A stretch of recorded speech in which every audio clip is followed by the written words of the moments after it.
Hello everyone, welcome back to my channel. ఈ video కొత్త వాళ్ళు ఎవరైనా చూస్తున్నట్లయితే సబ్స్క్రైబ్ చేసుకోవడం మాత్రం మర్చిపోకండి.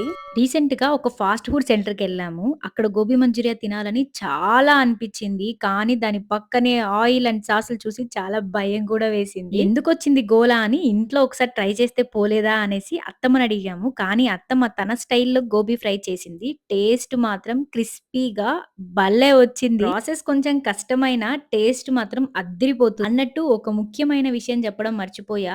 ఈ గోబీ ఫ్రై చేసే ప్రాసెస్‌లో దీని క్లీనింగ్ చాలా క్రూషియల్ పార్ట్. ఇందులో బ్లూ పురుగులని ఏవో ఉంటాయట. వాటిని జాగ్రత్తగా క్లీన్ చేసుకోవాలి. మరి మన ఇంట్లో కాబట్టి మనం అంతసేపు క్లీన్ చేసుకున్నాం. ఇంకా బయట విషయానికొస్తే మీ ఊహలకే వదిలేస్తున్నాను. అత్తమ్మ స్టైల్‌లో gobi fry recipe full video కింద అప్‌లోడ్ చేశాను. వెళ్లి చెక్ చేసేయండి. కానీ ఏ మాటకా మాట బండిలో ఉన్న గోబీ ఫ్రై ఉంటుంది.